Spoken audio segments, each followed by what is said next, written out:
Hey everybody, welcome to Holy Tuesday. And welcome to Holy Week, or our celebration of the end of Lent, and probably our focus in on what we consider one of the most important times of the year. Today, I want to focus on a moment that happens while Jesus is making his way up to Jerusalem to celebrate the Passover. And it actually happens, the other part of it happens on his way back to Bethany after he cleans out the temple. We can find it in Mark chapter 11. It's a really interesting moment. Jesus is making his way up into Jerusalem and he sees a fig tree that's beautiful, has leaves, but it's not bearing any fruit. There's no figs on it. Now that would be strange, except for the fact that the Bible says that it wasn't the season for figs. So of course it's not going to have any figs on it. But in a moment of what seems like frustration, Jesus curses the fig tree and then they move on to the temple. After he cleans out the temple and kind of causes a ruckus there, they're on their way back and Peter points out, look, Rabbi, the fig tree is withered.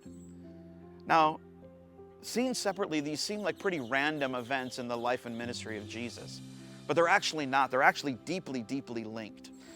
You see, when Jesus sees the fig tree, he knows what most first century Jews would have known, that the fig and the fig tree was really a metaphor. It was a symbol of the health and vitality, the spiritual health and vitality of the people of Israel.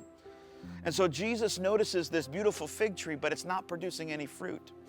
And then he walks into the temple, and instead of the temple being a place where people can experience the grace and the peace and the reconciliation of God, the fruit of God, they don't experience that at all.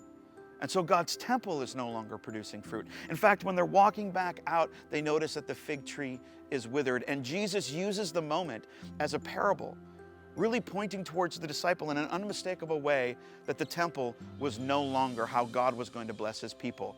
There was no longer spiritual fruit and vitality there. But he doesn't end there. In the next moment, what God does is he says, but if you have faith in me, you can do pretty incredible things. You see, there was a mountain in the distance. And in fact, the mountain had been carved off by Herod to provide materials to build the Temple Mount. And what Jesus is saying in this moment is, if you have faith in God, and all you need is the faith of a mustard seed, you don't need the temple. You can actually trust in God, and the reconciliation and the grace and the presence of God that you depended on the temple for could now be yours in a personal relationship with the one who created you.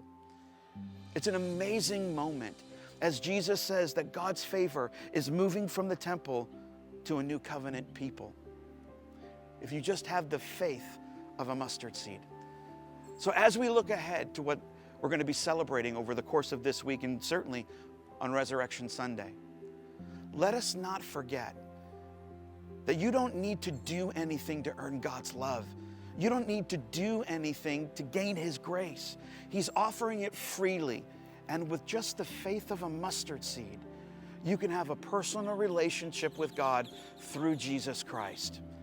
So today, I encourage you, spend some time thanking God for clearing out the space in between and allowing you free access to him.